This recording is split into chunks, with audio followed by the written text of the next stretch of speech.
Hello and welcome to Get Yourself Optimized. I'm your host, Stephan Spencer, and today we have Yeliz Ruzgar with us. Yeliz is a healer, holistic life consultant, muse, and inspiring speaker. Her new book is called Mana. It's all about life purpose and wellness. Yeliz, it's so great to have you on the show. Oh my God, Stephan, thank you so much. It's an honor to be on your show.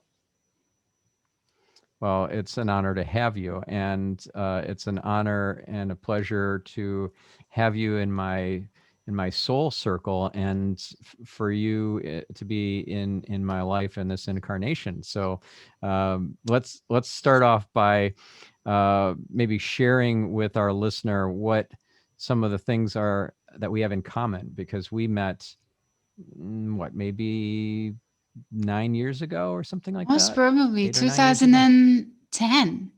Oh, wow, Yeah. almost 11 years. Oh my God, I like Oh, that. wow. Wow. So here's what we have in common from my perspective. We're both massively into personal development and into spirituality. We met through mutual friends in Tony Robbins' Platinum Partnership. We both are into kind of the woo-woo stuff of Kabbalah, for example, is a huge, powerful thing. It's like the ancient self-help movement, and neuro-linguistic programming, alternative healing, um, hypnotherapy, EFT.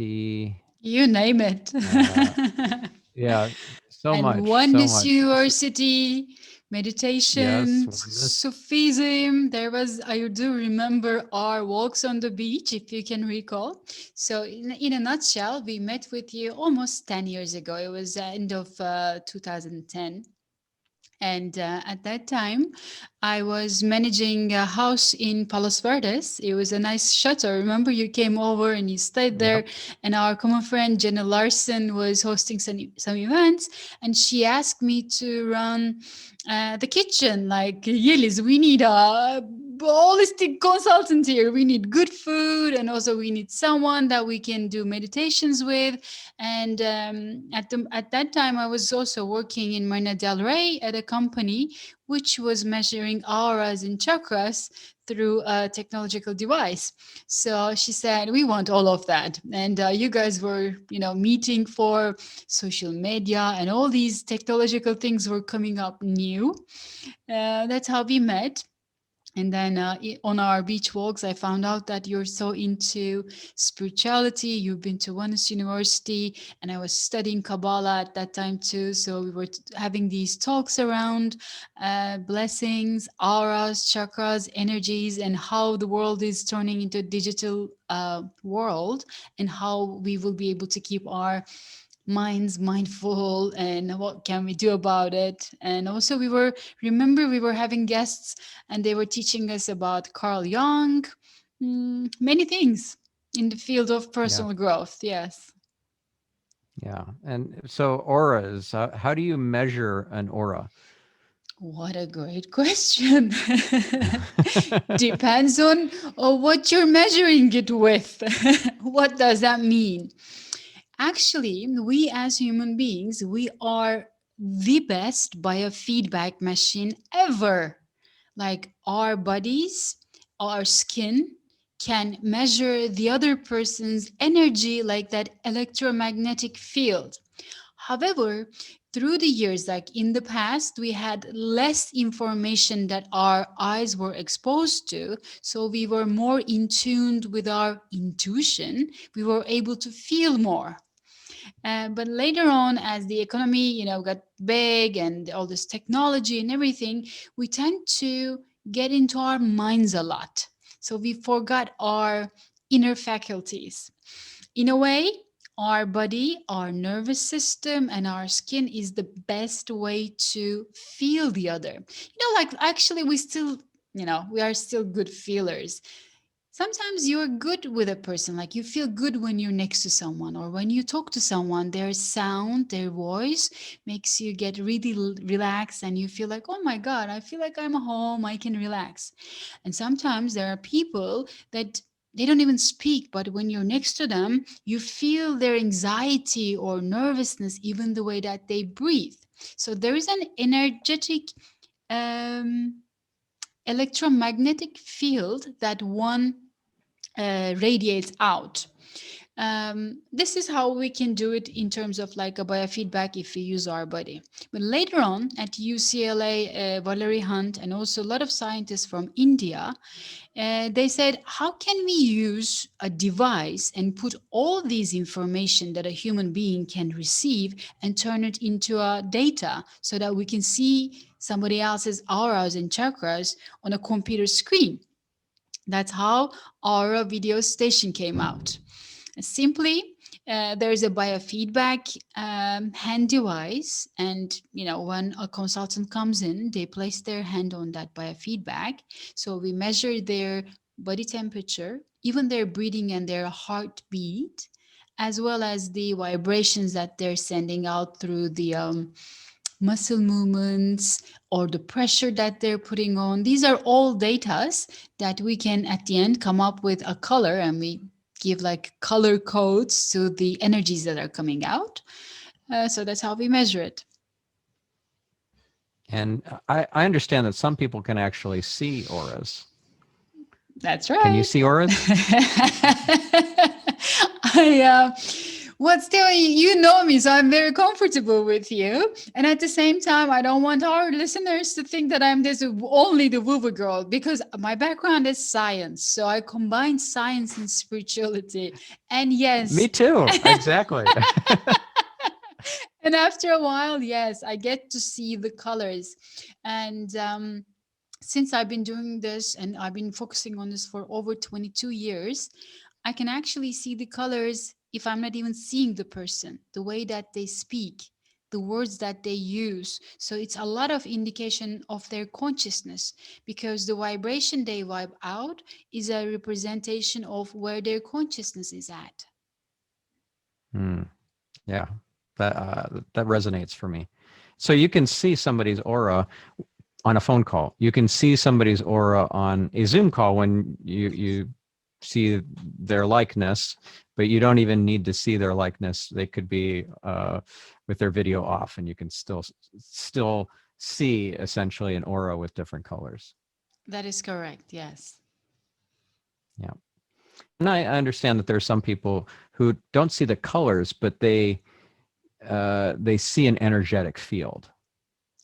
That's It's right. not colorful. It's just a field. And somebody with a negative aura, they know to stay away from, or that that person's not healthy or not a good fit for them.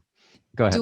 The way that we see it, the way that I see it, it's not like in the movies that we see all these rainbow of colors. It's more just like you said, it's the energy. So if there is problem in an organ, somehow my hand moves there. This is called intuitive, being an intuitive healer. I don't know what leads me there, but there's some sort of an energy that wants to suck in energy. So my hand goes there, because the most powerful place that we give out energies are actually our hands. That's why all healers, they go like this, and the blessings are given from here, right here in the palm, in the middle of our palms. Yeah. Like when I give a diksha to somebody, I put my hands on that person's head, and then I pray for them, and I pass divine grace through my hands into that person.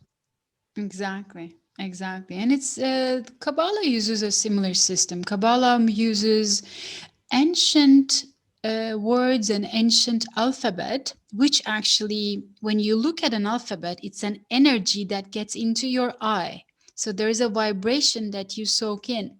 And they use a special coding, they call it 72 names of God, and which represents the full certainty, full connection with light, universe, God, whatever you name it, with that oneness. And through those, they call it scanning a chart from left to right. When you scan those alphabets, which is in the language of prophets we used to speak, So it's in Aramaic. And like, for example, people that have never studied Kabbalah, they don't understand the language. However, since their DNA go back to the origins of like even Adam and Eve was created, their soul feels that energy. It's the same thing with Sufism. Sufism is the Kabbalah is the mystical part of Judaism, and Sufism is the mystical part of Islam. And they use Arabic words. I don't speak Arabic. Not many people knows even the language, but some people, and that depends on the DNA of their soul, they feel pulled towards Sufism. And when they scan those alphabets, they feel relaxed or somehow they start yawning, which means that the heavy energies are being moved out of their aura. Hmm. Yeah. So I do the Anabokoa Prayer every morning and every night, most nights. Beautiful. And yeah, it's the Kabbalist's most powerful prayer. I have it right here.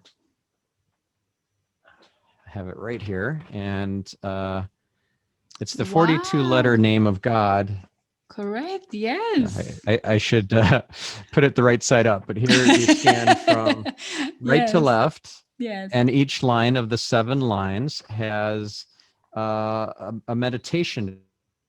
I usually get I always get goosebumps pretty much, almost always, which is a good sign that you're plugging in to the power grid of of the Yes. creator. So the first line here about removal of time, space, and motion. So in other words, time, space, and motion are constructs that in a larger 99% reality, we're experiencing 1% reality. They don't exist. And the power to transform all chaos in the tree of knowledge, good and evil, into miracle world of the tree of life, unconditional love. So I started thinking about this as, okay, this is a really good lesson for me because I'm all about learning and growing and trying to figure everything out and go down all these rabbit holes and everything. But that's kind of a drug. It's kind of an addiction where you just keep going deeper and deeper, learning more and more. And it's an insatiable thirst or hunger. And that's a problem because that's the tree of knowledge. And the more you learn about the good and the more you learn about the bad or the evil, it actually keeps you up at night. It doesn't bring you peace and harmony and connection. It actually creates anxiety, fear, and distrust and all sorts of things, right? So I started to let go of that need to learn everything and focus on the tree of life, connecting to the tree of life, miracles and just magic and all the serendipity and everything that happens in the world. So that was very, very helpful for me. But then I recently paid closer to attention to what this says here, that it's the power to transform all chaos in the tree of Into knowledge, good and miracles evil. and wonders and order. Yes. Yeah, so we have the power to create worlds inside of us. We have the power to transform chaos, to to eliminate the darkness and replace it with light. So that was another kind of level for me, and so I'd Wow. love to hear your input on all this and where you First of all, that was really deep. Am I allowed to go deep? I don't know if our listeners will be able to I understand the jargon, so I'm going to make sure that we really simplify it for them because not many people do know okay, let's about do that. the. Yeah, but that was really deep, great, and I look forward to doing even deeper conversations. Simply what you shared, um, in per to ancient wisdom of Kabbalah, it is believed that if we think of life as 100%, 1% is called reality. They call it Malhut. And the 99% is It's the same thing with Plato's ideal ideas world. Like they say that 99% is another world, and whatever we're living in the 1% in malhood is just the representation of what we have in that ideal world, or like the world of mana, actually. The name of my book. So Yeah. when we do, like when you wake up in the middle of night and do prayers, or like when we scan ancient texts, we connect to that 99% realm. However, if one is using spirituality to be detached from reality or to escape from reality, then there is a problem there. I absolutely agree with you. But if one is connecting to draw even more energy, even more high consciousness and light to this world, so that's a different way of connecting to that oneness field. You know what I mean? Mm-hmm. And Yeah. so what happens is, it's like we have to be on both planes. Spirituality doesn't mean to let go of that 1%. Actually, true Kabbalists, you don't even know them. You don't even, you wouldn't even know them, because they would be doing trading, that you get to meet them in business, but you see them as these people who live on purpose, who are very attached to the good values and virtues. um, what they do They're the is modest millionaires. exactly, exactly. So they do their best not to feed their ego, even through, like, they donate so many big amounts of money to the world, but none of us know their names. So those are the real spiritual people, like doing their inner work, but going out there in the world and giving their, being simply a channel of light. That's how we say it at Kabbalah Center and Sufi centers too. So being a pure channel means that someone that can erase their ego and becoming a channel to that 99% and do the work here in the physical realm. Hmm. Yeah, because that can be a problem if you get so kind of head in the clouds in terms of spiritual awakenings and realizations. You can forget you are in a physical realm where you have bills to pay and you have to show up at work on time and you have to do your client calls and all that sort of stuff. Exactly, It marketing. Yeah, yeah. What you're sharing is really important, because we see this in spiritual leaders a lot, even like with yoga teachers and like with people who are into spiritual work, who really want to do work, but somehow they get sucked into that. Oh my God, this is so beautiful. Because what happens is, when you start studying those ancient texts and do meditations, then this energy comes in you. Like you want to sleep less, you want to eat less, but you have this shine, the energy, the aura gets bigger.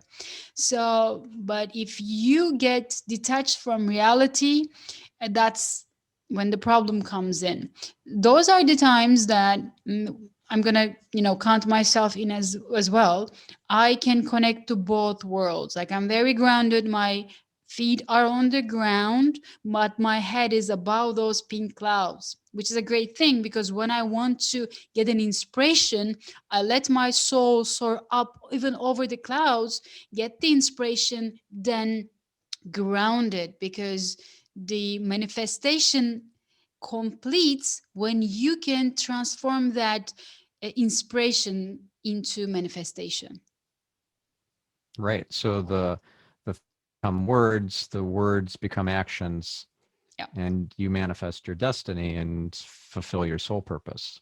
Right. correct. And I love that analogy of your head is above the clouds, because what happens is when you vibrate on this higher energetic level, then people start seeking you out who are also on that similar level. Like they are above the clouds too. And they like, oh, there's Yeliz. Oh, there's Stephan, and there's so and so, and there's so and so. We should like meet up for coffee. We should jump on a Zoom call. We should do a podcast together. We should like all these magical coincidences, Yes. serendipities, synchronicities start happening. People just show up as leads, and they're in just the perfect sort of industry that aligns with your highest values, and this just becomes kind of an example of the manifestation. Absolutely. It's pretty cool. When you're connected with your higher self, you become the ultimate attractor because likes like. The energy, it's somehow in the form that we don't see connects already. Like all the things that we're doing, we already have the footprints before us. It's already been done in the one. It's time to have some fun. I really like this one. Once in a while, I say this riddle to myself because my mind, even though I know what I know, my mind sometimes rushes. Oh my God, what's going to happen? What's next? Is this good? Is this bad? This is our analytical mind, which creates separation.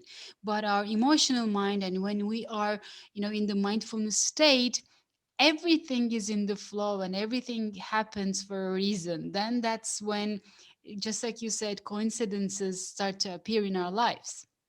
And funny enough, Yeah. my book is all about this. Like what we're talking right now, the name mana means soul power.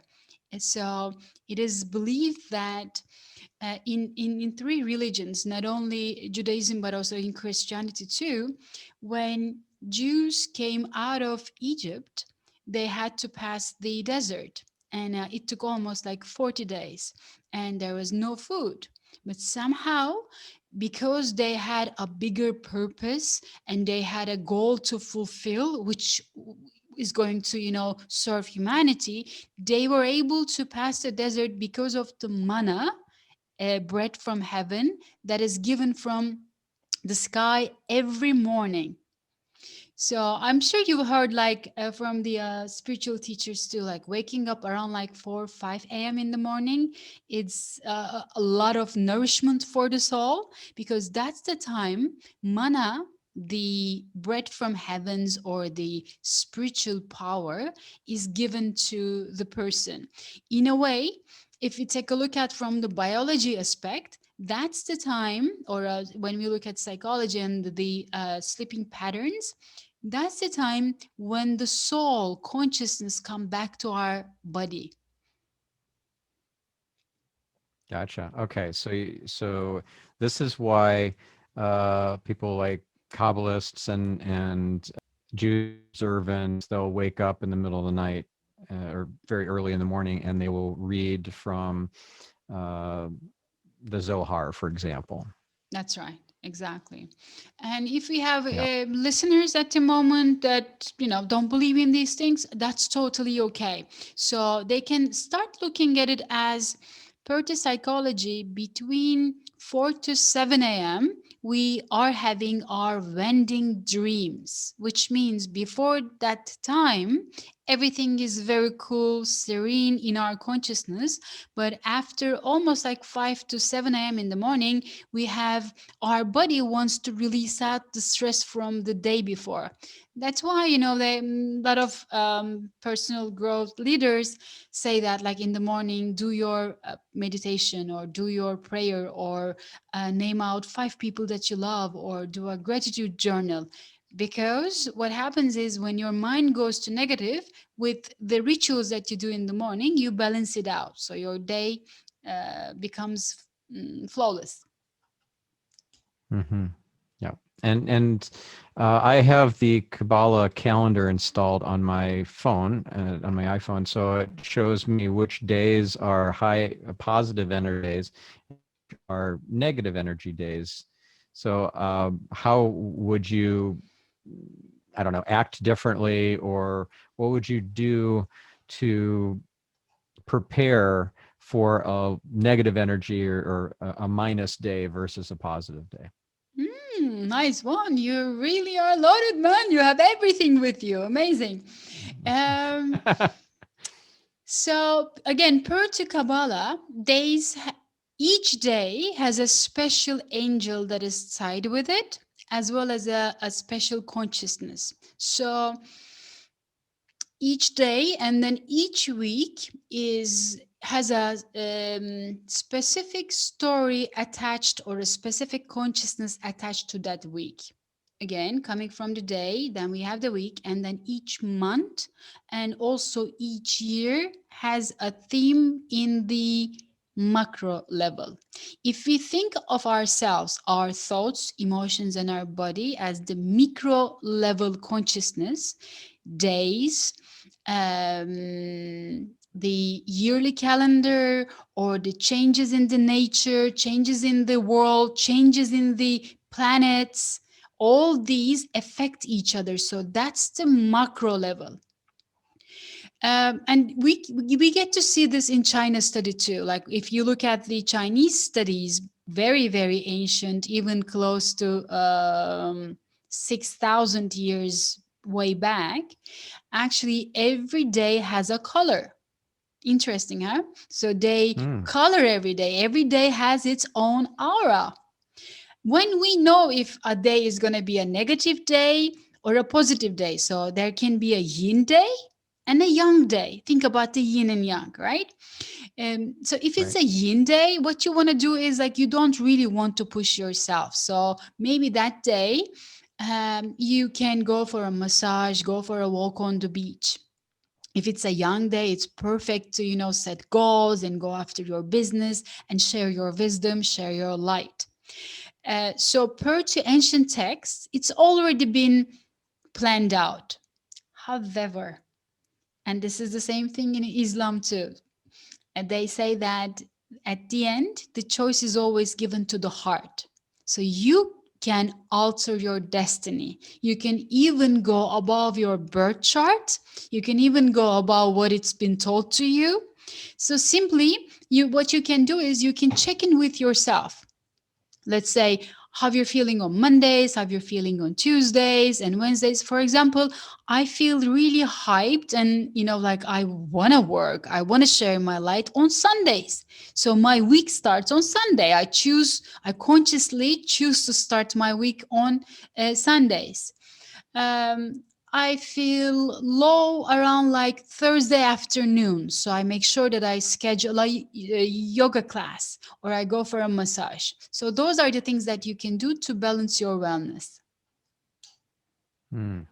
Gotcha. And so if uh, if the planets and the stars and so forth all affect how we feel and kind of our destiny and our energy, right? So then astrology isn't just for fun, like looking at our horoscope. It actually has some kind of spiritual component or a spiritual place in our lives, right? Absolutely. I don't know if you've seen the recent conjunction, the great conjunction that took place on 21st of December. When you look at the planets, like there was a picture and a video of the planets, how they were going to come together. It's called the Great Conjunction, and it looks like a DNA shape. So the planets, when you search them through years, they're creating a DNA shape form, which made me think, oh my God, I have this DNA form within me. It's the micro level. It's almost like a human is a DNA form connecting to the DNAs out there, including the world's DNA and the planet's DNA. Right? Can you see the connection in between? It's like we are part of a bigger molecule, we're part of a bigger body. And even in physics, like when the moon, we have the because of the moon, the waters move, right? So like you can see the whole big oceans moving because of the moon's attraction, the physical force. Our body is 83% of water. Of course I'm going to get affected. Right. So so this kind of pattern that shows up in nature, what is that name? It's a fractal, Fibonacci, right? So yes, yes. So a fractal is something that as you get smaller and smaller, it still maintains that pattern. And also conversely, you get bigger and bigger. So going from DNA all the way to looking at the planets and the stars, you can see the pattern is retained. Absolutely. And there's a book of a scientist that I really like, Greg Braden. It's called Fractal Time. In his book, through maths, he helps you to find out your life patterns, which means like you can look 1 year before, 3 years before, 5 years before, 7 and also 12 years before. Get the pattern, like look at the things that happened in your life, and there is a ratio and there's a formula that he you can use so you can make predictions about your future, unless you give different decisions, conscious decisions. So all these things from spirituality and all this knowledge is actually a way for us to be able to predict the future. We want to know things, we want to feel certain. So spirituality gives us a lot of certainty that everything's going to be okay. There's a bigger system out there, so we can be happy, so we can relax in now and time and enjoy our lives. Yeah. Thing I learned that was very impactful. So many things I've learned from Kabbalah, but one is that certainty is not of this realm. It's not of the Malchut. So if you are looking for certainty, don't look for it on this terrestrial kind of plane. Pray for it. Ask for the Creator to send it down from the higher realms to you. And it's another thing too about the Shabbat time is that you have access to higher realms, the Binah energy, which you don't normally have during the rest of the week. And even just last Friday night when it started and then ending on Saturday night, I felt, boy, it's just so much energy, Wow. and gave me a lot of access to perspective, to clairvoyance that I didn't have earlier in the week. And actually, This I is heard this, not but it a seems hard to. coincidence that you're telling me No, of course this. not. Okay, so tell me more about that. Because last Friday was remember I shared with you like every day has an energy and every week has a different consciousness than the week before, the week after. Last week's consciousness was all about splitting the Red Sea. It was all about certainty. It was the day that 72 names of God, which means the virtues of that oneness, universe, God, whatever you name it, that's the day it has been revealed 100%. So, what you shared with me is an indication that even though you don't know this, you're intuitively connected with that spiritual DNA. That's Hmm. that's why it's not a coincidence that you're telling me that you felt that certainty and new way of awakening. Yeah. Well, there's so many of these coincidences, and they seem to be accelerating for me. I'm super excited. I know that I'm being communicated with, that either it's the Creator directly or it's my angels or something. But for example, I was reading your longer bio and I see Ho'oponopono. And earlier today, one of my coaches, James Schramko, was sharing with me that he just got a book from a friend that was sitting on his desk called Ho'oponopono by Matt Barnes, I think. Begins with a B. Anyways, and in the Akashic Records readings, multiple of them, I had my Akashic Records reader on this podcast, Anne Marie Pizarro, amazing woman, and great episode, listeners. So please check that episode out if you haven't heard it already. And she shared multiple times with me Ho'oponopono, and I had never really given that thought prior to a year ago. But it keeps showing up, and so many things keep showing up. And also in the Akashic Records reading that we did over the podcast that aired in December, was the appearance of Lakshmi in my soul council Mm-hmm. as one of the ascended masters who's helping guide me. And just she keeps showing up all over the place.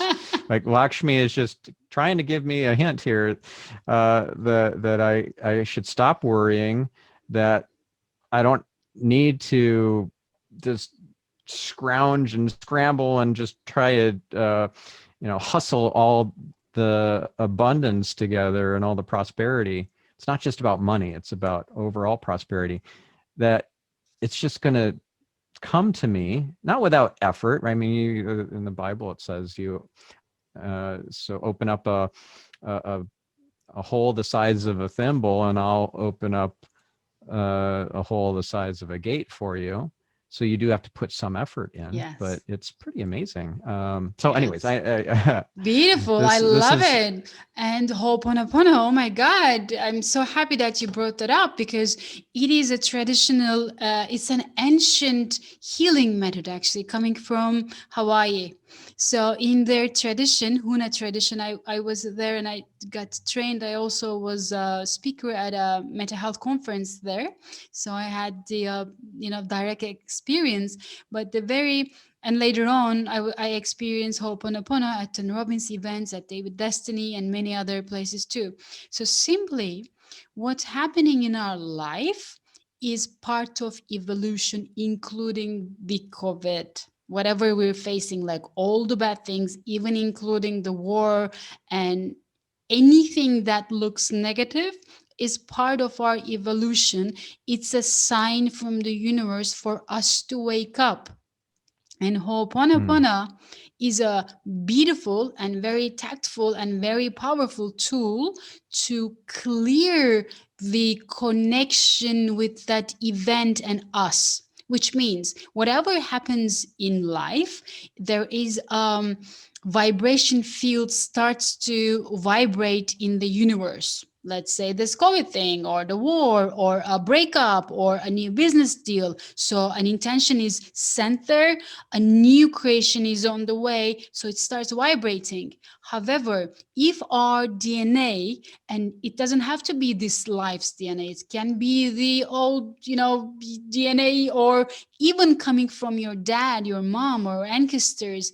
If there is a negative vibration in your DNA with that creation, that's when we have all these negative feelings and judgment and things that are not like aligned with our well, life purpose. So what happens is, if the vibration in between the event and our DNA is not aligned, then when we say thank you, I love you, if I have done anything in my even past lives, I'm sorry. So that clears out our connection with that event or with that person. When COVID started, I was like, I had this huge smile on my face and I started to say, thank you, I love you. Thank you, I love you. And I'm here to receive your teachings. So that really eased my consciousness around what was going on. right, because if you face whatever situation or problem, such as the pandemic, with fear, anxiety, uh, hatred, distrust, rage, any of those kind of negative emotions, you applying that negativity into the field, and you're creating uh, more of the same for everybody else. Absolutely. And Stephen, it's not a coincidence that you are actually getting all these coincidences and synchronicities, because we are waking up to our life purposes. The new world that we've been talking about, it's going to be about us remembering that we are human beings, that we are not human doings. So many of us Yeah. will be awakening to our life purposes. And I'm very, again, you started like that. Let's end it this way. I'm so very happy and grateful that our souls met on this physical plane. And I know it goes way back. And I'm very happily sharing these creations with you. Thank you very much for having me in this episode. Oh, well, thank you, Yeliz. And again, your book is Mana. And where can people go to get that book and to learn more from you, perhaps hire you as a coach if that's available? Like, where do they go to follow you, all that sort of stuff? I will not be coaching for almost another year. So I have other, like I'm teaching this mana book at a university. So I'm more focused on that one. But our listeners, they can come to our Facebook group. It's called Mana Land. They can do a search and find me there. Okay, awesome. And your website is yelizruzgar.com? Ruzgar.com, correct. And the book is going to be in English and Hebrew probably in less than 6 months. Awesome. Amazing. All right. Well, Thank thank you you. so much, Yeliz. Thank you All very right. much.